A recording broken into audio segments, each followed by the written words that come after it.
تو میں والدین کے لیے اہم ہوتا اور ان کے پاس میرے لیے وقت ہی وقت ہوتا۔ چھٹی کا دن تھا، شوہر بدستور موبائل پر مصروف تھا اور قریب بیٹھی بیوی جو کہ ایک اسکول ٹیچر تھی، بچوں کے پیپر چیک کر رہی تھی کہ ایک دم اس نے رونا شروع کر دیا۔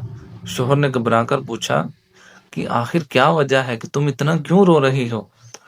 تو اس نے کہا کہ کل ماہانہ ٹیسٹ میں میں نے بچوں کو لفظ کاش پر مضمون لکھنے کو دیا۔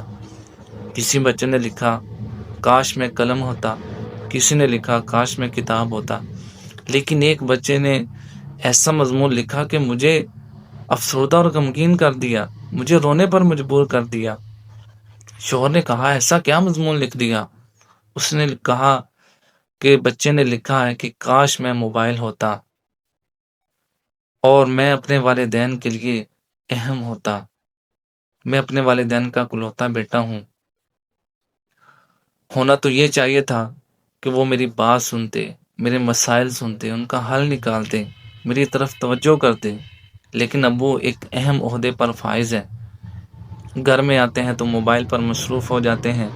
جب میں ان سے کہتا ہوں کہ میری بات سنیں تو وہ کہتے کہ امی سے بات کر لو، اور اگر وہ بات سننے کے لیے تیار ہو جاتے ہیں تو جیسے ہی فون کی گھنٹی بجتی ہے تو فوراً بات ادھوری چھوڑ کر موبائل میں مصروف ہو جاتے ہیں۔ اسی طرح والدہ بھی موبائل میں مصروف رہتی ہیں۔ تو اگر میں موبائل ہوتا تو میں والدین کے لیے اہم ہوتا اور ان کے پاس میرے لیے وقت ہی وقت ہوتا۔ یہ سن کر شوہر نے کہا ٹھیک ہے، وہ اپنے والدین کے رویے سے پریشان ہوگا۔ تو بیوی تڑپ کر بولی یہ کسی اور کا بیٹا نہیں بلکہ یہ ہمارے اپنے اکلوتے بیٹے نے لکھا ہے۔ شوہر نے جب یہ سنا تو وہ بھی شرم کے مارے آنکھیں بند کر کر اپنے رویے پر پچھتانے لگا۔ تو ہم زندگی میں کسی نہ کسی کام میں مصروف ہیں، لیکن اسی ایک کام کی وجہ سے دوسرے اہم کام کو چھوڑ دینا اور اسے وقت نہ دینا یہ نادانی ہے۔ بیٹا کمانے میں اتنا مصروف ہو جاتا ہے کہ بوڑھے والدین کے پاس تھوڑی دیر بیٹھنے، مسکرا کر باتیں کرنے کا ٹائم نہیں ملتا۔ شوہر اپنے کام میں اتنا مصروف ہو جاتا ہے کہ بیوی کو توجہ دینے کا اور اپنے بچوں کو پیار کرنے کا وقت نہیں ملتا۔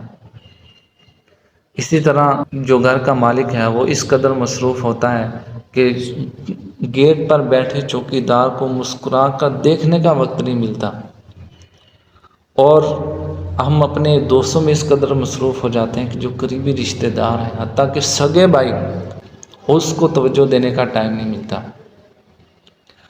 تو ایسا نہ کریں، اپنے کاموں کو منظم انداز میں کریں، جس کو وقت دینے کی اہمیت ہے اس کو اتنی اہمیت دیں، اور بلا وجہ ایسے کاموں میں نہ پڑیں کہ اس سے دوسرے کام میں رکاوٹ آئے۔ اور بعض اوقات بندہ سمجھ رہا ہوتا ہے کہ یہ اہم کام ہے، حالانکہ وہ اہم کام نہیں ہوتا۔